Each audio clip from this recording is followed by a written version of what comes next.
എല്ലാവർക്കും നമ്മുടെ ഇന്നത്തെ ക്ലാസ്സിലേക്ക് സ്വാഗതം. നാം കഴിഞ്ഞ ക്ലാസ്സിലെ നമ്മുടെ ടെക്സ്റ്റ് ബുക്കിലെ പേജ് നമ്പർ 111 ആദ്യത്തെ ചോദ്യമാണ് ചെയ്തു നിർത്തിയത് അല്ലേ. ഇനി നമുക്കതിലെ രണ്ടാമത്തെ ചോദ്യം എന്താണെന്ന് നോക്കാം. എന്താണ് ചോദ്യം? The picture shows the quadrilateral formed by joining the mid points of a rectangle. അതായത് നമുക്കൊരു ചിത്രം തന്നിട്ടുണ്ട്. ആ ചിത്രത്തിൽ ഒരു ചതുരം അല്ലെ, ഒരു ചതുരം, ആ ചതുരത്തിന്റെ ഈ വശങ്ങളുടെ മിഡ് പോയിന്റ് അതായത് മധ്യബിന്ദുക്കളെ കൂട്ടി യോജിപ്പിച്ചുകൊണ്ട് എന്തുണ്ടാക്കിയിട്ടുണ്ട്? ഒരു ചതുർഭുജം അല്ലെ, ഒരു ക്വാഡ്രിലേറ്റർ വരച്ചിട്ടുണ്ട്. എന്താണ് നമ്മളോട് ചോദിച്ചിട്ടുള്ളത്? Are the diagonals of the quadrilateral parallel to the sides of the rectangle അല്ലെ. അപ്പൊ ഈ ചതുർഭുജത്തിന്റെ, അതായത് ഇതാണ് ചതുർഭുജം അല്ലെ. അപ്പൊ ഈ ചതുർഭുജത്തിന്റെ വികർണങ്ങൾ, നാം ഇതിന് വികർണങ്ങൾ വരയ്ക്കുകയാണെങ്കിൽ, ഇങ്ങനെ വികർണങ്ങൾ വരച്ചു കഴിഞ്ഞാൽ ഈ റെക്ടാങ്കിളിന്റെ, അതായത് ഈ ചതുരത്തിന്റെ വശങ്ങൾക്ക് പാരലാകുമോ, സമാന്തരമാകുമോ എന്നാണ് ചോദിച്ചിട്ടുള്ളത്. മനസ്സിലായില്ലേ? അതായത് ഇപ്പൊ ഈ ചതുർഭുജം ഇതിന്റെ നാം ഇങ്ങനെ വികരണം വരച്ചു, ഇങ്ങനെ ഒരു വികരണം വരച്ചു അല്ലെ. അപ്പൊ ഈ രണ്ട് വരകളും, അതായത് രണ്ട് വികരണങ്ങളും ഇതിന് പാരലാകുമോ? ഇപ്പൊ ഇവിടെ വരച്ചു കഴിഞ്ഞാൽ ഇതിന് പാരലാകുമോ, അതുപോലെ ഇങ്ങനെ വരച്ചാൽ ഈ വികരണം ഇതിന് രണ്ടിനും പാരലാകുമോ അല്ലെ. അപ്പൊ ഇതാണ് നമ്മുടെ ചോദ്യം. അപ്പൊ നമുക്ക് ആദ്യം എന്ത് ചെയ്യാം? ആദ്യം ഈ വികരണങ്ങൾ ഇങ്ങോട്ട് വരയ്ക്കാം. അപ്പോൾ ഓക്കെ, രണ്ട് വികരണങ്ങൾ വരച്ചു അല്ലെ. അപ്പൊ ഇത് ഇപ്പൊ നോക്കിയാൽ ഈ വികരണം അത് ഇതിന് പാരലാകുമോ, ഈ രണ്ട് ലൈനിനും പാരലാണോ, അതുപോലെ തന്നെ ഈ വികരണം ഇതിനും പാരലാകുമോ, ഇതാണ് നമ്മുടെ ചോദ്യം. അപ്പൊ നമുക്ക് എന്ത് ചെയ്യാം? നാം സാധാരണ ചെയ്യാറുള്ള പോലത്തെ ഇത്തരം ചോദ്യങ്ങളൊന്നും എന്ത് ചെയ്യാം, ഒരു പേര് അങ്ങോട്ട് കൊടുക്കാം അല്ലെ. നമുക്ക് പേര് കൊടുക്കാം, PQRS എന്ന് പേര് കൊടുത്തു, ഈ ചതുരം അല്ലെ. ഇനി നമുക്ക് കിട്ടിയ ഈ ക്വാഡ്രിലേറ്റർ അതിന് ABCD എന്ന് പേര് കൊടുത്തു. അപ്പൊ നമുക്ക് രണ്ട് വികരണങ്ങൾ ഏതൊക്കെയാണ്? ഒന്ന് AC, അടുത്ത വികരണം DB അല്ലെ. അപ്പൊ ഇത് രണ്ടും എന്താണ്?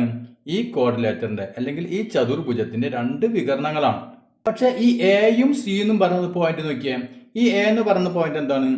ഈ ചതുരം അല്ലെ, നമ്മുടെ ഈ ആദ്യത്തെ ചതുരം, ഈ ചതുരത്തിന്റെ മിഡ് പോയിന്റ് ആണ് അല്ലെ. അപ്പൊ എ എന്ന് പറയുന്നത് PQവിന്റെ മിഡ് പോയിന്റ് ആണ്. അതുപോലെ തന്നെ സി എന്ന് പറയുന്നതോ SR അല്ലെ, അതായത് ചതുരത്തിന്റെ ഈ വശത്തിന്റെ മിഡ് പോയിന്റ് ആണ് അല്ലെ. അപ്പൊ ഈ ചതുരത്തിന്റെ ഈ വശത്തിന്റെ മിഡ് പോയിന്റും ഈ വശത്തിന്റെ മിഡ് പോയിന്റും, ഒരു റെക്ടാങ്കിൾ എന്ന് പറഞ്ഞാൽ നമുക്കറിയാം അതിന്റെ ഓപ്പോസിറ്റ് വശങ്ങൾ എന്തായിരിക്കും? പാരലാണ് അല്ലെ. അതായത് PS-ഉം QR-ഉം പാരലാണെന്ന് നമുക്കറിയാം.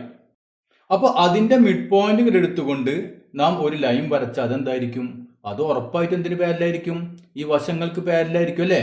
അപ്പോൾ ഇതിന്റെ മിഡ് പോയിന്റുകൾ തമ്മിൽ ഇങ്ങനെ യോജിപ്പിച്ച് കഴിഞ്ഞാൽ ആ വര തന്നെയാണ് ഏതായിട്ട് വരുന്നത്? ഈ ക്വാഡ്രിലേറ്ററിന്റെ ഡയഗണലായിട്ട് വരുന്നത് അല്ലെ. അങ്ങനെയാണെങ്കിൽ നമുക്ക് എന്ത് പറയാം? ഈ ക്വാഡ്രിലേറ്ററിന്റെ ഈ ഡയഗണൽ അല്ലെ, ഡയഗണൽ എന്തിന് പാരലായിരിക്കും?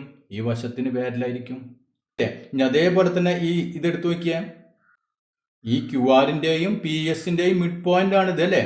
നമുക്കറിയാം ഈ വശവും പാരലാണ് അല്ലെ. ചതുരമായതുകൊണ്ട് ഈ വശവും പാരലാണ്. അങ്ങനെയാണെങ്കിൽ ഇതിന്റെ മിഡ് പോയിന്റ് രണ്ട് മിഡ് പോയിന്റ് എടുത്തിട്ട് നാം ഇങ്ങൊരു ലൈൻ വരച്ചു കഴിഞ്ഞാൽ അത് ഉറപ്പായിട്ട് എന്തിന് പാരലായിരിക്കും? ഈ രണ്ട് വരക്കും പാരലായിരിക്കും അല്ലെ. അതായത് DB എന്ന് പറയുന്നത് PQവിനും SR-നും പാരലായിരിക്കും. അപ്പൊ DB എന്ന് പറഞ്ഞാൽ എന്താണ് ഇവിടെ സംഭവം? DB എന്ന് പറഞ്ഞാൽ ഈ ക്വാഡ്രിലേറ്ററിന്റെ എന്താണ്? ഡയഗണലാണ് അല്ലെ, അതായത് വികരണമാണ്. അപ്പോൾ മനസ്സിലായല്ലോ. അപ്പൊ അത് നമുക്ക് വളരെ ചുരുക്കി ഒന്ന് എഴുതി വെക്കാം. അപ്പൊ ആദ്യം നമ്മളോട് ചോദിച്ചിട്ടുള്ള വികരണമാണോ എന്നാണ് അല്ലേ. അപ്പൊ വികരണമാണെന്ന് ചോദിച്ചാൽ നമുക്ക് എന്ത് ഉത്തരം എഴുതാം? യെസ് അല്ലെ, അതെ വികരണമാണ്. ഇനിയും അത് എന്തുകൊണ്ട് എന്ന് ചോദിച്ചിട്ടുണ്ട് അല്ലെ, വൈ. അപ്പൊ അതിന് നാം എന്ത് ഉത്തരം എഴുതും? AC and DB are the diagonals of the quadrilateral ABCD അല്ലെ. അതായത് ചതുർഭുജം ABCയുടെ രണ്ട് ഡയഗണൽസ് വികരണങ്ങളാണ് AC-യും DB-യും. അത് രണ്ടും അതിന്റെ വികരണങ്ങളാണ്. ഇതാണ് നാം ആദ്യത്തെ വരിയിൽ എഴുതിയിട്ടുള്ളത്. പിന്നെ എന്ത് എഴുതി? But A and C R the mid points of PQ and SR. പക്ഷേ A എന്ന് പറയുന്നത് PQവിന്റെയും, മലയാളം മീഡിയക്കാർ ഞാൻ മലയാളത്തിൽ പറഞ്ഞതുപോലെ എഴുതാം, A PQവിന്റെയും C SR-ന്റെയും മിഡ് പോയിന്റുകളാണ്. അതുപോലെ തന്നെ B QR-ന്റെയും D PS-ന്റെയും മിഡ് പോയിന്റുകളാണ്. അതാണ് ഇവിടെ നമ്മൾ എഴുതിയിട്ടുള്ളത് അല്ലേ. And B and D are the mid points of QR and PS. That means the diagonal AC is parallel to PS and QR. അപ്പൊ അതിന്റെ അർത്ഥം ഡയഗണൽ AC അതായത് വികരണം AC PS-നും QR-നും പാരലാണ്. അതുപോലെ diagonal DB is parallel to PQ and SR. Diagonal വികരണം DB PQ-നും SR-നും പാരലായിരിക്കും. ഇനി നമുക്ക് ചോദ്യത്തിലുള്ള പോലെ തന്നെ എഴുതാം അല്ലേ. So the diagonals of the quadrilateral is parallel to the sides of the rectangle. അതായത് അതുകൊണ്ട് ചതുർഭുജത്തിന്റെ വികരണങ്ങൾ ചതുരത്തിന്റെ വശങ്ങൾക്ക് സമാന്തരമായിരിക്കും. മനസ്സിലായല്ലോ? ഓക്കെ, ഇനി നമുക്ക് അടുത്ത ചോദ്യം ഒന്ന് ചെയ്ത് നോക്കാം. അപ്പോൾ അതിനൊരു സബ് ക്വസ്റ്റ്യൻ കൂടി ഉണ്ടായിരുന്നു അല്ലേ. അപ്പോൾ ഞാൻ ആദ്യം അത് ശ്രദ്ധിച്ചില്ല. നമുക്കത് നോക്കാം. Is this quadrilateral a rhombus why അല്ലേ. ഈ ക്വാഡ്രിലേറ്റർ അതായത് ഈ ചതുർഭുജം ഒരു റോംബസ് ആണോ, സമഭുജ സമാന്തരികമാണോ? അങ്ങനെയാണെങ്കിൽ എന്തുകൊണ്ട് എന്നാണ് ചോദ്യം അല്ലേ. അപ്പൊ ഇത് ഒരു സമഭുജ സമാന്തരികമാണോ? അപ്പൊ നമുക്ക് ആദ്യം അതൊന്ന് നോക്കാം അല്ലെ. അപ്പൊ ഒരു സമഭുജ സമാന്തരികമാകണമെങ്കിൽ നമുക്കറിയാം അതിന്റെ വികരണങ്ങൾ എന്തായിരിക്കണം, പെർപെൻഡിക്കുലർ ബൈസെക്ടേഴ്സ് ആയിരിക്കണം അല്ലെ. അതായത് ഇവിടെ നോക്കിയാൽ ഈ രണ്ട് വികരണങ്ങൾ ലംബ സമവാദികളായിരിക്കണം അല്ലെ. അപ്പൊ നമുക്ക് ഇത് 90 ഡിഗ്രി ആണെന്ന് പറയാൻ പറ്റുകയാണെങ്കിൽ നമുക്ക് എന്ത് പറയാം, ഇത് ഒരു റോംബസ് ആണെന്ന് പറയാം അല്ലെ, സമഭുജ സമാന്തരികമാണെന്ന് പറയാം. അപ്പൊ ഇത് നമുക്ക് എങ്ങനെ പറയാൻ പറ്റും, ഇത് 90 ഡിഗ്രി ആണെന്ന് പറയാൻ പറ്റും? നാം നേരത്തെ പ്രൂവ് ചെയ്തല്ലേ. അതായത് ഈ രണ്ട് ഡയഗണലും എന്തിന് പാരലാണ്, ഈ ഡയഗണൽ ഏതിന് പാരലാണ്, ഈ വശത്തിന് പാരലാണ് അല്ലെ. ഈ ചതുരത്തിന്റെ ഈ രണ്ട് വശങ്ങൾക്കും പാരല്. അതുപോലെ തന്നെ ഈ ഡയഗണലോ ഈ വശത്തിനും ഈ വശത്തിനും പാരല്. അപ്പൊ നമുക്കറിയാം ഒരു ചതുരത്തിന്റെ ഈ ആംഗിൾ എത്രയായിരിക്കും, 90 ഡിഗ്രി ആണ് അല്ലെ. അപ്പൊ എല്ലാ ആംഗിളും 90 ഡിഗ്രി ആയിരിക്കും. അപ്പൊ ഈ രണ്ട് വശങ്ങൾ പാരലാണ് അല്ലെ. ഈ രണ്ട് വശങ്ങൾ പാരലാണ്, ഇവയ്ക്കിടയിലുള്ള ആംഗിൾ 90 ഡിഗ്രി ആണ് അല്ലെ. അപ്പൊ ഇതേപോലെ തന്നെ ഇവിടെ എന്താണ്, ഈ വശത്തിന് പാരലാണ് ഇത്, ഈ വശത്തിന് പാരലാണ് ഇത് അല്ലെ. അങ്ങനെയാണെങ്കിൽ ഇതേ ആംഗിൾ തന്നെ അല്ലേ ഇവിടെയും വരാം. അതായത് ഇവിടെ നോക്കിയാൽ ഇപ്പൊ ഇതൊരു ലൈൻ, ഈ വശം ഇത് മറ്റൊരു ലൈൻ. അപ്പൊ ഈ ആംഗിൾ നമുക്കറിയാം ഇത് 90 ഡിഗ്രി അല്ലെ. ചതുരത്തിന്റെ രണ്ട് വശങ്ങളുടെ ആംഗിൾ 90 ഡിഗ്രി. ഞാൻ ഇതിന് പാരലായിട്ട് ഒരു ലൈൻ വരയ്ക്കുന്നു, ഇതിന് പാരലായിട്ട് ഞാൻ വേറൊരു ലൈൻ വരയ്ക്കുന്നു, ഇതിന് പാരലായിട്ട് ഈ ലൈൻ വരച്ചു, ഇതിന് പാരലായിട്ട് ഈ ലൈൻ വരച്ചു. അങ്ങനെയാണെങ്കിൽ എന്തായിരിക്കും, ഈ ആംഗിൾ എത്രയായിരിക്കും, അതേ ആംഗിൾ തന്നെ ആയിരിക്കും ഇവിടെ ഉണ്ടാവും അല്ലെ. അപ്പൊ ഇവിടെ 90 ആണെങ്കിൽ ഇവിടെ എത്രയായിരിക്കും, ഇവിടെ 90 തന്നെ ആയിരിക്കും. അപ്പൊ നമുക്ക് എന്ത് എഴുതാം, since the diagonals A C and D B are parallel to the sides of rectangle.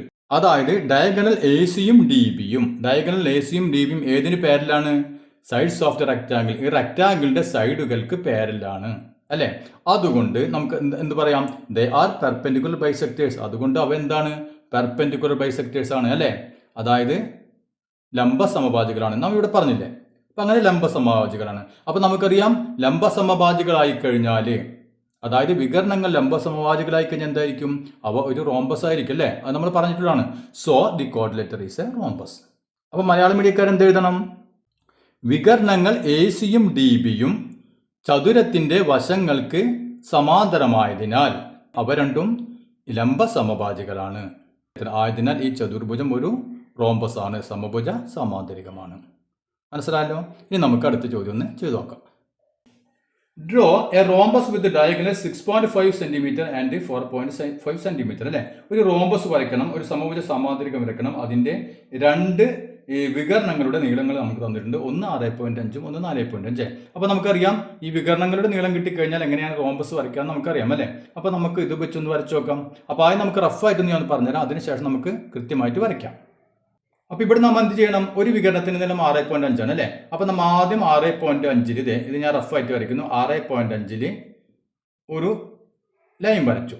ഇനി എന്ത് വേണം നമുക്ക്, അടുത്ത വികരണം 4.5 ആണ് അല്ലെ. നമുക്കറിയാം വികരണങ്ങൾ പരസ്പരം എന്താണ്, ലംബ സമവാചികളാണ് അല്ലെ, പെർപെൻഡിക്കുലർ ബൈസെക്ടേഴ്സ് ആണ്. അതുകൊണ്ട് നാം എന്ത് ചെയ്യണം, ഇതിന്റെ പെർപെൻഡിക്കുലർ ബൈസെക്ടർ വരയ്ക്കണം അല്ലെ. അപ്പൊ നമ്മൾ ഇവിടെ കുത്തുന്നു, ആർക്ക് വരയ്ക്കുന്നു, ഇങ്ങനെ ആർക്ക് വരയ്ക്കുന്നു, ഇവിടെ കുത്തുന്നു, ഇങ്ങനെ ആർക്ക് വരയ്ക്കുന്നു, ആർക്ക് വരയ്ക്കുന്നു, ഇവ തമ്മിൽ കൂട്ടി യോജിപ്പിക്കുന്നു. ഓക്കെ അല്ലെ. അപ്പൊ ഇതിന്റെ മിഡ് പോയിന്റ് നമുക്ക് കിട്ടി. ഇനി ഇവിടെ നിന്ന് നോക്കിയാൽ 4.5 സെന്റിമീറ്റർ. 4.5 സെന്റിമീറ്റർ എന്ന് പറയുമ്പോൾ ഇങ്ങോട്ടും അതിന് പകുതി ആക്കി എടുക്കണം അല്ലെ. അപ്പൊ 4.5 സെന്റിമീറ്ററിന്റെ പകുതി എത്രയാണ്, 2.25. ഇവിടെയാണ് വിഷയം. അപ്പൊ ഇവിടെ നമുക്ക് സ്കെയിലിൽ 2.25 എടുക്കൽ അല്പം ബുദ്ധിമുട്ടാണ് അല്ലേ. അതുകൊണ്ട് എന്ത് ചെയ്യാം, 4.5നെ 5 സെന്റിമീറ്ററിന്റെ പെർപെൻഡിക്കുലർ ബൈസെക്ടർ നമുക്ക് വരയ്ക്കാം. അപ്പൊ നമുക്ക് എന്താവും, കൃത്യമായിട്ട് 2 പീസാക്കി മുറിക്കാം അല്ലേ. അപ്പൊ നമ്മൾ എന്ത് ചെയ്യണം, അപ്പൊ ശ്രദ്ധിക്കേണ്ട കാര്യം, ഇവിടെ നിന്ന് 4.5 സെന്റിമീറ്റർ എവിടെയാണോ, ഇപ്പൊ ഇതാണെന്ന് വിചാരിക്കുക 4.5. അപ്പൊ 4.5 സെന്റിമീറ്റർ നാം എന്ത് ചെയ്യുക, ഒരു മാർക്ക് അന്ന് അടയാളപ്പെടുത്തുക സ്കെയിൽ വെച്ചിട്ട്. അപ്പൊ ഇതിപ്പോ 4.5 ആണെന്ന് വിചാരിക്കുക. അങ്ങനെയാണെങ്കിൽ ഇതിന് നാം ബൈസെക്ടർ വരയ്ക്കുകയാണെങ്കിൽ ഇത് എത്രയായിരിക്കും, അതിന്റെ പകുതി അല്ലെ, 2.25 നമുക്ക് കിട്ടും. മനസ്സിലായില്ലേ. അപ്പൊ ഈ നീളം നാം 4.5 എടുത്തിട്ട് ഇതിന് ബൈസെക്ടർ വരയ്ക്കുന്നു. അപ്പൊ ഇവിടെ കുത്തിയിട്ട് എന്ത് ചെയ്യണം, ഇങ്ങനെ ആർക്ക് വരയ്ക്കുന്നു, ഇങ്ങനെ ആർക്ക് വരയ്ക്കുന്നു, ഇവിടെ കുത്തിയിട്ടോ ഇങ്ങനെ ആർക്ക് വരയ്ക്കുന്നു, ഇങ്ങനെ ആർക്ക് വരയ്ക്കുന്നു അല്ലെ. ഇനി നമ്മൾ ഇങ്ങനെ മുറിച്ചു കഴിഞ്ഞാൽ ഇവിടെ എത്രയായിരിക്കും, ഈ നീളം എത്രയായിരിക്കും, ഈ നീളം ഇതിന്റെ പകുതി അല്ലെ, 2.25. അപ്പോൾ 2.25 നമുക്ക് വളരെ കൃത്യമായിട്ട് കിട്ടി. ഇനി എന്ത് ചെയ്യാം? ഇതേ നീളം തന്നെ ഇവിടെ എടുത്താൽ പോരെ? അപ്പോൾ കോമ്പസ് എടുത്തിട്ട് ഇതേ നീളം നമ്മൾ മെഷർ ചെയ്യാം. കോമ്പസ് എടുക്കാം. എന്നിട്ട് ഇതേ നീളം അളന്നിട്ട് ആ പോയിന്റ് നമ്മളിവിടെ മാർക്ക് ചെയ്യാം. അപ്പോൾ ഇവിടെ 2.5 ആണെങ്കിൽ ഇവിടെ എത്ര വരും? 2.5. കോമ്പസ് എടുത്തിട്ട് ഇതേ അളവ് ഇങ്ങോട്ട് എടുക്കാം. ഇപ്പോൾ നമുക്ക് നോക്കിയാൽ 6 അല്ലേ? ഇവിടെ 6.5 വന്നു. ഇത് എത്ര വന്നു? 2.5, 2.5, 2.25 എത്ര മൊത്തം എത്രയായി? 4.5 കിട്ടി അല്ലേ? അപ്പോൾ ഈ പോയിന്റ് കിട്ടി, ഈ പോയിന്റ് കിട്ടി, ഇത് കിട്ടി, ഇത് കിട്ടി അല്ലേ? അപ്പോൾ നമുക്കിങ്ങനെ കൂട്ടി യോജിപ്പിച്ച് കഴിഞ്ഞാൽ എന്ത് കിട്ടി? ഈ പറയുന്ന റോംബസ് നമുക്ക് കിട്ടി. മനസ്സിലായല്ലോ? അപ്പോൾ നമുക്കതൊന്ന് ചെയ്തു നോക്കാം. അപ്പോൾ ആദ്യം എന്ത് ചെയ്യുന്നു? നമ്മൾ പറഞ്ഞ പോലെ തന്നെ 6.5 സെൻറ്റിമീറ്റർ ലൈൻ നമ്മൾ വരയ്ക്കുന്നു. അപ്പോൾ ഓക്കെ, 6.5 സെൻറ്റിമീറ്റർ വരച്ചു, ഒരു ഡയഗണൽ വരച്ചു. ഇനി എന്ത് വേണം നമുക്ക്? അടുത്ത ഡയഗണൽ വരയ്ക്കണം. അതിനെന്ത് വേണം? ഇതിൻ്റെ ബൈസെക്ടർ നമുക്ക് വരയ്ക്കണം അല്ലേ? ഓക്കെ, അപ്പോൾ ഞാൻ ഇതിൻ്റെ ബൈസെക്ടർ വരച്ചു അല്ലേ? ബൈസെക്ടർ വരയ്ക്കലൊക്കെ ഇപ്പോൾ നമുക്ക് നല്ല പോലെ അറിയാം അല്ലേ? അപ്പോൾ അങ്ങനെ ഒരു ബൈസെക്ടർ വരച്ചു. ഇനി നമുക്ക് എന്ത് വേണം? ഇതിൻ്റെ നീളം എത്രയാണ്? ഈ ഡയഗണലിൻ്റെ നീളം 4.5 ആണ് അല്ലേ? അപ്പോൾ ഞാൻ പറഞ്ഞ പോലെ 4.5ൻ്റെ പകുതി നമുക്ക് ഇങ്ങോട്ട് പകുതി എടുക്കുക, ഇങ്ങോട്ട് പകുതി എടുക്കുക അല്ലേ? അപ്പോൾ അത് നമുക്ക് എടുക്കാൻ ബുദ്ധിമുട്ടായതുകൊണ്ട് നാം എന്ത് ചെയ്യുന്നു? 4.5 സെൻറ്റിമീറ്റർ ഇവിടെ നാം എടുക്കുന്നു അല്ലേ? ഇവിടെ എടുത്തിട്ട് എന്ത് ചെയ്യുന്നു? അതിനെ പകുതിയാക്കാൻ വേണ്ടി എന്ത് ചെയ്യുന്നു? അതിൻ്റെ ബൈസെക്ടർ നമ്മൾ വരയ്ക്കുന്നു. അപ്പോൾ ആദ്യം നമുക്ക് ഇവിടെ നിന്ന് 4.5 നമുക്ക് മാർക്ക് ചെയ്യാം. അപ്പോൾ നോക്കിയാൽ 4.5 അല്ലേ? അപ്പോൾ ഇവിടെയാണ് നമ്മുടെ പോയിന്റ് വരുന്നത് 4.5. ഇനി എന്ത് ചെയ്യണം? ഇതിൻ്റെ ബൈസെക്ടർ വരച്ച് കഴിഞ്ഞാൽ നമുക്ക് കൃത്യമായിട്ട് എത്ര കിട്ടും? 2.25 കിട്ടും അല്ലേ? അല്ലെങ്കിൽ നമുക്ക് അളന്നെടുക്കാൻ ബുദ്ധിമുട്ടായതുകൊണ്ട് നാം എന്ത് ചെയ്യാം? ഇതിൻ്റെ ബൈസെക്ടർ നമ്മൾ വരയ്ക്കുന്നു. ഈ ലൈനിൻ്റെ ബൈസെക്ടർ വരയ്ക്കുന്നു. അപ്പോൾ ഇവിടെ നോക്കിയാൽ ഞാൻ ഇവിടെ കോമ്പസ് വെച്ചിട്ട് ഇവിടെ 2 ആർക്ക് വരച്ചു, ഇവിടെ കോമ്പസ് വെച്ചിട്ട് ഇവിടെയും 2 ആർക്ക് വെച്ചാൽ അപ്പോൾ ഇത് കൂട്ടി വരച്ചാൽ നമുക്ക് ഇതിൻ്റെ അല്ലേ? ഇത് മൊത്തം എത്രയാണ്? ഇത് മൊത്തം 4.5 സെൻറ്റിമീറ്റർ അല്ലേ? 4.5 സെൻറ്റിമീറ്റർ. അപ്പോൾ പകുതി നമുക്ക് കിട്ടി. എത്രയാണ്? 2.25 അല്ലേ? അപ്പോൾ ഈ നീളം നമുക്ക് 2.25 അല്ലേ? ഇതാണ് നമ്മുടെ ആദ്യത്തെ ഡയഗണൽ. അപ്പോൾ ഈ നീളം 2.25. അങ്ങനെയാണെങ്കിൽ നമുക്ക് എന്ത് ചെയ്യാം? കോമ്പസ് എടുത്തിട്ട് ഇതേ നീളം നമുക്ക് എടുത്തിട്ട് ഇങ്ങോട്ട് പോയിന്റ് മാർക്ക് ചെയ്യാം അല്ലേ? അപ്പോൾ ഇതാണ് 2.5 എന്ന് നമുക്ക് മനസ്സിലായി. അപ്പോൾ ഇതേ നീളം എടുത്ത് നമ്മൾ എന്ത് ചെയ്യാം? ഇങ്ങോട്ട് അതൊന്ന് മാർക്ക് ചെയ്യാം, കോമ്പസിലൊന്ന് മാർക്ക് ചെയ്യാം ഇവിടെ. ഓക്കെ, എനിക്ക് പോയിന്റ് കിട്ടി. ഇതാണ് പോയിന്റ് അല്ലേ? അപ്പോൾ ഇതേ നീളം തന്നെ ഇങ്ങോട്ട് എടുത്തു. മനസ്സിലായല്ലോ? അപ്പോൾ ഇവിടെ മുതൽ ഇവിടം വരെയുള്ള നീളം എത്രയാണ്? 4.5 അല്ലേ? ഈ നീളം എത്രയാണ്? 6.5 അല്ലേ? അപ്പോൾ നമുക്ക് ഇവിടെ മുതൽ ഇവിടം വരെ 4.5 കിട്ടി. ഇതല്ല ഒരു ഡയഗണൽ, ഇതല്ല അടുത്ത ഡയഗണൽ. ഇനി എന്ത് ചെയ്താൽ മതി? ഇവ തമ്മിൽ ഇങ്ങോട്ട് കൂട്ടി അങ്ങോട്ട് യോജിപ്പിച്ച് അങ്ങോട്ട് കൊടുക്കുക. കണ്ടില്ലേ? ഇത്രയേ ഉള്ളൂ. അപ്പോൾ ഈ നീളം, ഈ ഡയഗണലിൻ്റെ നീളം എത്രയാണ്? അപ്പോൾ 2.25ഉം 2.25 എത്ര അല്ലേ? അപ്പോൾ മൊത്തം എത്രയായി? 4.5. ഇനി ഈ നീളം എത്രയാണ്? നമ്മൾ ആദ്യം വരച്ചല്ലേ? 6.5 അത്ര സെൻറ്റിമീറ്റർ അല്ലേ? അത് മനസ്സിലായില്ലേ? അപ്പോൾ ഇതിന് നമ്മൾ ശ്രദ്ധിക്കേണ്ട കാര്യം എന്താണ്? നമുക്ക് ഇവിടെ 2.25 സ്കെയിൽ എടുക്കാൻ പറ്റാത്തതുകൊണ്ട് നമ്മൾ എന്ത് ചെയ്തു? ഈ 4.5 എടുത്തിട്ട് അതിൻ്റെ മിഡ് പോയിന്റ് നമ്മൾ കണ്ടുപിടിച്ചു. അപ്പോൾ നമുക്ക് കറക്റ്റായിട്ട് 2.25 കിട്ടി. അപ്പോൾ നമ്മൾ എന്ത് ചെയ്തു? ഇതേ അളവ് നമുക്ക് കോമ്പസിൽ ഇങ്ങോട്ട് എടുത്തു, എന്നിട്ട് നമ്മൾ കൂട്ടി യോജിപ്പിച്ചു. മനസ്സിലായല്ലോ? ഇനി നമുക്ക് അടുത്ത ചോദ്യം ചെയ്ത് നോക്കാം.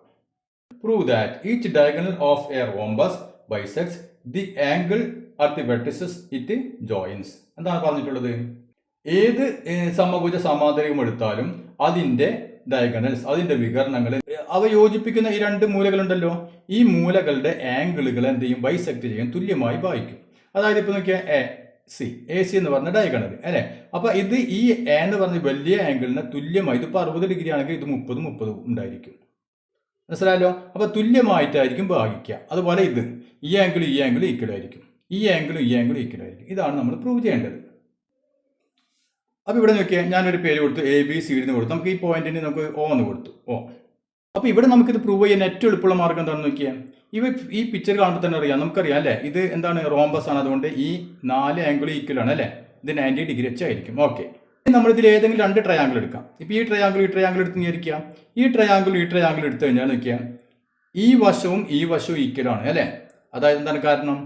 ഇത് എന്താണ്? ഡയഗണലാണ് അല്ലേ? ഡയഗണൽ ബൈസെക്ട് ചെയ്യും. അതായത് ഈ നീളം ഈക്വൽ ആണ് അല്ലേ? ഇനി ഈ വശം നോക്കിയാൽ ഈ വശവും സെയിം വശം തന്നെയാണ്. 2 ട്രയാങ്കിൾക്കും കോമൺ ആയിട്ടുള്ള വശമാണ് അല്ലേ? അപ്പോൾ അത് രണ്ടും ഈക്വൽ. ഇനി ഇതിൻ്റെ ഈ വശം ഇതിൻ്റെ കർണം നോക്കിയാൽ 2 സെയിം അല്ലേ? ഈക്വൽ ആവില്ലേ? കാരണം എന്താ? റോംബസിൻ്റെ സൈഡുകളാണ് അല്ലേ? നമുക്കറിയാം റോംബസിൻ്റെ വശങ്ങൾ ഈക്വൽ ആയിരിക്കും അല്ലേ? അതായത് ഇപ്പോൾ നമ്മൾ ഈ 2 ട്രയാങ്കിൾ എടുക്കുകയാണെങ്കിൽ ഇതിൻ്റെ ഈ വശവും ഈക്വൽ, ഈ വശം സെയിം വശം തന്നെ, ഈ വശവും ഈക്വൽ അല്ലേ? അതായത് 3 വശങ്ങളും ഈക്വൽ ആണ്. 3 വശങ്ങളും ഈക്വൽ ആയി കഴിഞ്ഞാൽ, 2 ട്രയാങ്കിളിൻ്റെ വശങ്ങൾ ഈക്വൽ ആയി കഴിഞ്ഞാൽ നമ്മൾ അതിൻ്റെ പേര് പറയുമല്ലോ, എന്ത് ട്രയാങ്കിൾ ആണത്? ഈക്വൽ ട്രയാങ്കിൾ ആണ് അല്ലേ?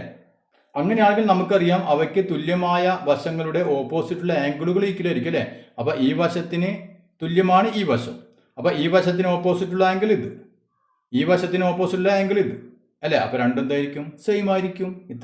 അപ്പോൾ ഇതേ രൂപത്തിൽ നമുക്ക് എന്ത് പറയാം? എല്ലാ ആംഗിളുകളും ഇതുപോലെ തന്നെ ഈക്വൽ ആണെന്ന് നമുക്ക് പറയാം, അല്ലേ? അപ്പോൾ നമുക്ക് ആദ്യം എന്ത് എഴുതാം? Consider triangle. ഇപ്പോൾ നമുക്ക് രണ്ട് ട്രയാങ്കിൾ മാത്രം എടുത്താൽ മതി. AOD and triangle AOB.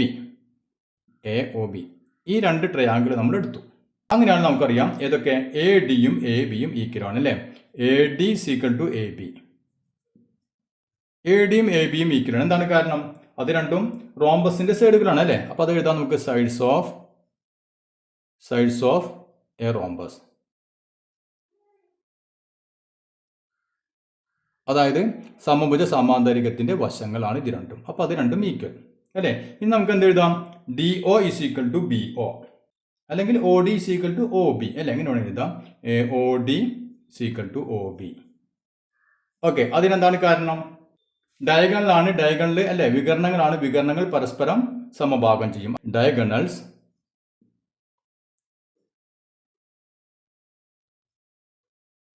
Bisects each other. അതായത് വികരണങ്ങൾ പരസ്പരം സമഭാഗം ചെയ്യുന്നു എന്ന് എഴുതി വെക്കാം. ഇനി നമുക്ക് എന്ത് എഴുതാം? AO ഈക്വൽ ടു AO, അല്ലേ? അതായത് സെയിം വശങ്ങൾ തന്നെയാണ്, അല്ലേ? ഒരേ വശം തന്നെയാണ്. അതുകൊണ്ട് നമുക്ക് എന്ത് എഴുതാം? Therefore triangle AOD and triangle AOB are equal triangles, അല്ലേ? Equal triangles. അതായത് ത്രികോണം AODയും ത്രികോണം AOBയും തുല്യ ത്രികോണങ്ങളാണ്. അതുകൊണ്ട് നമുക്ക് ഈ ആംഗിൾ, അല്ലേ? ആംഗിൾ DAO ഈക്വൽ ടു ഏതിന് തുല്യമായിരിക്കും? ആംഗിൾ BAO, അല്ലെ? ഈ രണ്ട് ആംഗിളും ഈക്വൽ ആയിരിക്കും. എന്താണ് കാരണം? Angles opposite to the equal sides, അല്ലെ? ഈക്വൽ സൈഡ്സ് എന്താണ് എഴുതിയിട്ടുള്ളത്? അതായത് തുല്യമായ വശങ്ങൾക്ക് എതിരെയുള്ള കോണുകളാണ് ഇത് രണ്ടും, അല്ലേ? അപ്പോൾ അത് രണ്ട് ഈക്വൽ ആണ്. അപ്പോൾ ഇതാ തുല്യമായ വശങ്ങൾക്കെതിരെയുള്ള കോണുകൾ. വേറെ നിങ്ങൾക്ക് അടുത്ത പരിഗണ സിമിലർലി അതുപോലെ തന്നെ ഏതൊക്കെ ഈക്വൽ ആയിരിക്കും? Angle ABO equal to angle OBC. ഈ രണ്ട് ആംഗിൾ ഈക്വൽ ആയിരിക്കും. പിന്നെയോ ഈ ആംഗിൾ, അല്ലേ? BCO equal to angle OCD, അതിന് ഈക്വൽ ആയിരിക്കും. അതുപോലെ CDO equal to angle ADO, അല്ലേ? അപ്പോൾ സിമിലർലി ഇതേപോലെ എഴുതി വയ്ക്കാം.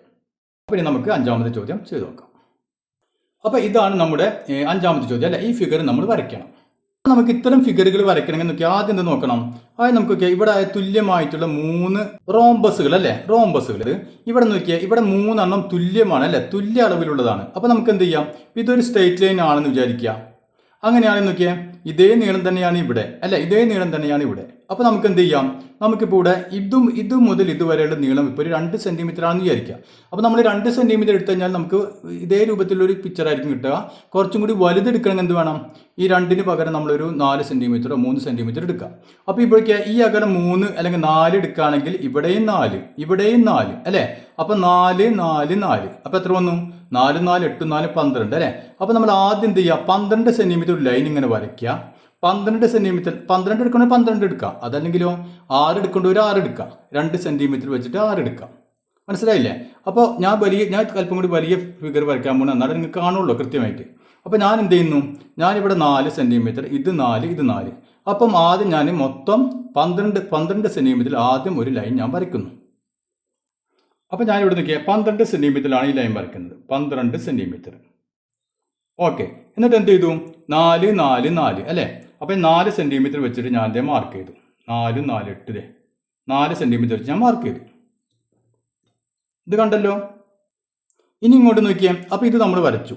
ഇനി നമുക്ക് അതേപോലെ ലൈൻ ഇങ്ങോട്ട് വരയ്ക്കണം, അല്ലേ? വരയ്ക്കണം. അതായത് ഇതിൻ്റെ മിഡ് പോയിന്റിൽ നിന്ന് ഇങ്ങനൊരു വരാം. അപ്പോൾ അതും എന്താണ്? ഒരേ അകലം തന്നെ ആയിരിക്കും, അല്ലേ? അപ്പോൾ നമ്മൾ ഇവിടെ എത്രയാണ് എടുത്തത് അതേ അളവിൽ തന്നെ എന്ത് ചെയ്യാം? ഇങ്ങോട്ട് വരയ്ക്കണം. അപ്പോൾ നമുക്ക് മിഡ് പോയിന്റ് കണ്ടുപിടിക്കാൻ എന്ത് ചെയ്യേണ്ടി വരും? ഇതിൻ്റെ ബൈസെക്ടർ നമുക്ക് വരയ്ക്കണം അല്ലേ? അപ്പോൾ നമുക്ക് ബൈസെക്ടർ വരയ്ക്കാൻ അറിയാലോ. അപ്പോൾ ഇവിടെ നിന്ന് ഇതിൻ്റെ ഈ ലൈനിൻ്റെ ബൈസെക്ടർ എല്ലാവരും വരയ്ക്കുക. അപ്പോൾ ഞാനിവിടെ നോക്കിയാൽ ഇതിൻ്റെ ബൈസെക്ടർ വരച്ചു അല്ലേ? ഇനി നമുക്ക് എന്ത് വേണം? ഇതേ അളവ് തന്നെ ഇവിടെ ഇങ്ങോട്ട് പാടുള്ളൂ അല്ലേ? അപ്പോൾ നാം ഇവിടെ എത്ര എടുത്തു? ഇപ്പം നിങ്ങൾ 2 സെൻറ്റിമീറ്റർ വെച്ച് എടുത്താണെങ്കിൽ മൊത്തം 6 സെൻറ്റിമീറ്റർ ഉണ്ടായിരിക്കും അല്ലേ? അങ്ങനെയാണെങ്കിൽ നിങ്ങൾ എന്ത് ചെയ്യണം? മൊത്തം 6 സെൻറ്റിമീറ്റർ എടുക്കുക അല്ലേ? അപ്പോൾ നടുവിൽ നിന്ന് ഇങ്ങോട്ട് 3 സെൻറ്റിമീറ്റർ എടുക്കുക, ഇങ്ങോട്ട് 3 സെൻറ്റിമീറ്റർ എടുക്കുക. മനസ്സിലായില്ലേ? എന്നിട്ട് ആ പോയിന്റ് മാർക്ക് ചെയ്യാം. അതല്ല 12 സെൻറ്റിമീറ്റർ എടുത്തവർ എന്ത് ചെയ്യണം? ഇങ്ങോട്ട് 6 സെൻറ്റിമീറ്റർ എടുക്കുക, ഇങ്ങോട്ട് 6 സെൻറ്റിമീറ്റർ എടുക്കുക. മനസ്സിലായില്ലേ? അപ്പോൾ ഞാനിവിടെ 12 സെൻറ്റിമീറ്ററാണ് എടുത്തത്. അതുകൊണ്ട് ഞാൻ എന്ത് ചെയ്യുന്നു? ഇവിടെ നിന്ന് 6 സെൻറ്റിമീറ്ററിൽ പോയിന്റ് മാർക്ക് ചെയ്യുന്നു, ഇവിടെ നിന്ന് ഇങ്ങോട്ട് 6 സെൻറ്റിമീറ്റർ പോയിന്റ് മാർക്ക് ചെയ്യുന്നു അല്ലേ? അപ്പോൾ ഇതേ നീളം തന്നെ എനിക്ക് ഇവിടെയും കിട്ടി. അപ്പോൾ എനിക്കിതേ ഈ 2 പോയിന്റുകൾ കിട്ടി അല്ലേ? ഇനി നാം എന്ത് ചെയ്യണം? ഇതിനെയും നമ്മൾ തുല്യമായിട്ട് വായിക്കണ്ടേ? അപ്പോൾ ഇവിടെ ഞാൻ 12 സെൻറ്റിമീറ്റർ എടുത്തുകൊണ്ട് ഞാനിവിടെ 4, 4, 4 എന്ന് പറഞ്ഞ് വായിക്കണേ അല്ലേ? അപ്പോൾ നിങ്ങളിപ്പോൾ 2 ആണ് എടുത്തെങ്കിൽ 2 സെൻറ്റിമീറ്റർ വെച്ച് ഇതിന് ഭാഗിക്കാം. അപ്പോൾ ഞാൻ ഇവിടെ നിന്ന് 4 എടുക്കുന്നു. അപ്പോൾ നോക്കിയാൽ ഞാൻ ഇവിടെ നിന്ന് 4 സെൻറ്റിമീറ്റർ മാർക്ക് ചെയ്തു. ഇവിടെ 4, ഇനി ഇവിടെ നിന്ന് വീണ്ടും 4, പിന്നെ ഇവിടെ നിന്ന് 4. മനസ്സിലായില്ല? കൃത്യമായി കിട്ടി. അപ്പോൾ നിങ്ങളാണെങ്കിൽ എന്ത് ചെയ്യാം? 2 സെൻറ്റിമീറ്റർ വെച്ച് ഇതേപോലെ മാർക്ക് ചെയ്യാം. ഇപ്പം നാം എന്താ ചെയ്തത്? ഇങ്ങനെ ഒരു ലൈൻ വരച്ചു, ഇങ്ങനെ ഒരു ലൈൻ വരച്ചു അല്ലേ? എന്നിട്ട് ഇവിടെ ഈ പോയിന്റ് കിട്ടി, ഈ പോയിന്റ് കിട്ടി, അതുപോലെ ഈ പോയിന്റ് കിട്ടി, ഈ പോയിന്റ് കിട്ടി. ഇനി നാം എന്താ ചെയ്യാൻ പോകുന്ന നോക്കിയാൽ ഈ ലൈൻ കണ്ട, ഈ ലൈൻ നമ്മൾ ഇങ്ങനെ വരയ്ക്കുന്നു. അതായത് നമുക്ക് ഈ 2 പോയിന്റ് കിട്ടിയാലോ, ഇവിടെ 2 പോയിന്റ് കിട്ടിയല്ലേ? അപ്പോൾ ഈ 2 പോയിന്റ് കൂടി കറക്റ്റായിട്ട് നാം എന്താ ഒരു ലൈൻ ഇങ്ങനെ വരയ്ക്കുന്നു. അതുപോലെ തന്നെ ഈ 2 പോയിന്റ് അല്ലേ? അതായത് ഈ 2 പോയിന്റ് ഇതും തമ്മിൽ കൂട്ടി യോജിപ്പിച്ച് അതേപോലെ ഒരു ലൈൻ, ഇതിന് പാരലായിട്ട് ഒരു ലൈൻ ഇങ്ങനെയും വരയ്ക്കുന്നു. അപ്പോൾ 2 ലൈൻ നമ്മളിങ്ങനെ വരയ്ക്കുന്നു.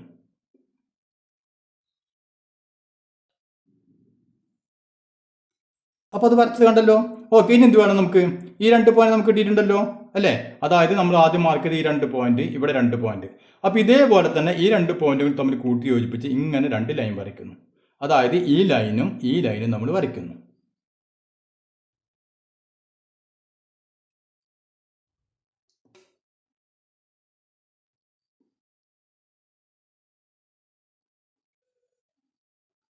അപ്പോൾ നമുക്ക് ഇങ്ങനെ കിട്ടി അല്ലേ? അതായത് ഈ 2 ലൈനും വരച്ചു, ഈ 2 ലൈനും വരച്ചു. ഇനി നാം എന്ത് ചെയ്യണം നോക്കിയാൽ, നമുക്ക് ഈ ചിത്രത്തിലെ ഈ പോയിന്റും ഈ പോയിന്റ് കിട്ടിയിട്ടുണ്ട് അല്ലേ?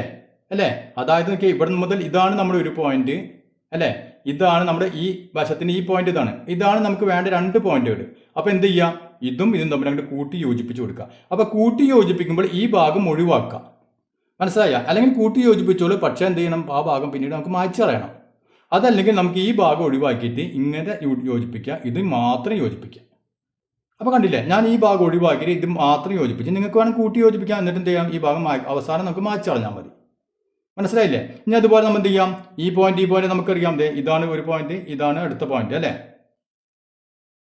ഈ 2 പോയിന്റുകൾ. അപ്പോൾ എന്ത് ചെയ്യുക? ഈ 2 പോയിന്റുകൾ തമ്മിൽ കൂട്ടി യോജിപ്പിക്കുക. അപ്പോൾ എന്ത് വേണം നമുക്ക്?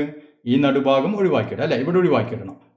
അപ്പോൾ നമുക്ക് നടുഭാഗം ഒഴിവാക്കിയിട്ടിട്ട് ഇതൊക്കെ ഇത് യോജിപ്പിച്ചു, പിന്നെ ഈ ഭാഗവും യോജിപ്പിച്ചു. ഓക്കെ, ഇനി അതുപോലെ എന്ത് ചെയ്യണം? ഈ 2 പോയിന്റുകൾ നമുക്കറിയാലോ, ഈ മൂല്യം അല്ലേ? അപ്പോൾ ഇവ തമ്മിൽ കൂട്ടി യോജിപ്പിക്കുക. ഈ ഭാഗം നമ്മൾ ഒഴിവാക്കിയിട്ട് ഈ 2 കൂടി കൂട്ടി യോജിപ്പിക്കുക. അപ്പോൾ നടുഭാഗം ഞാൻ ഒഴിവാക്കിയിട്ട് ഇത് 2 തമ്മിലും കൂടി യോജിപ്പിച്ചു കൊടുക്കുക. കണ്ട, ഈ പോയിന്റ് യോജിപ്പിക്കുകയാണ്. ഓക്കെ, ഇനി അതുപോലെ എന്ത് ചെയ്യണം? അതുപോലെ നമുക്ക് ഇതും തമ്മിലും കൂടി യോജിപ്പിച്ചു കൊടുക്കാം. ഇവിടെ പോലെ നടുഭാഗം ഞാൻ ഒഴിവാക്കിയിട്ട് ഇനി നടുഭാഗം കൂട്ടി വരക്കൊണ്ട് ഒറ്റ വരം കൂടി വരക്കുക. എന്നിട്ട് എന്ത് ചെയ്യാം? അവസാനം നമ്മൾ മായ്ച്ചു കൊടുത്താൽ മതി. ഇപ്പം ഇങ്ങനെ ഒരു പിക്ചർ കിട്ടിയല്ലേ? ഇനി നമുക്ക് എന്ത് ചെയ്യാം? ഈ നമ്മൾ ആദ്യം നീട്ടി വരച്ച വരകളൊക്കെ ഒന്നും മായ്ച്ചു കൊടുക്കുക. അപ്പോൾ ആദ്യം ഈ നീണ്ട വരകൾ ഞാൻ മായ്ച്ചു അല്ലേ? ഇനി നമുക്ക് എന്ത് ചെയ്യാം? നാം ഈ പെർപെൻഡിക്കുലർ ബൈസെക്ടർ വരയ്ക്കാൻ വേണ്ടി നീട്ടിയതുണ്ടല്ലോ, അത് മായ്ച്ചു കൊടുക്കുക. ഇനി നമുക്ക് ഈ നടുവിലുള്ള ഈ വരകളൊക്കെ ഉണ്ടല്ലോ, അതും കൂടി അങ്ങോട്ട് മായ്ച്ചു കൊടുക്കുക അല്ലേ? ഇപ്പം നോക്കിയേ, ഇപ്പം നമുക്ക് ഇതേ പിക്ചർ തന്നെ കിട്ടിയല്ലോ. ഇനി ഇതിലുള്ള പോലെ അങ്ങോട്ട് കളർ കൊടുത്താൽ അടിപൊളി പിക്ചറായി. അപ്പോൾ ഇന്നത്തെ ക്ലാസ് എല്ലാവർക്കും മനസ്സിലായി എന്ന് കരുതുന്നു. നമുക്ക് ഇതിൽ ബാക്കി ഭാഗങ്ങൾ അടുത്ത ക്ലാസ്സിൽ ചെയ്യാം.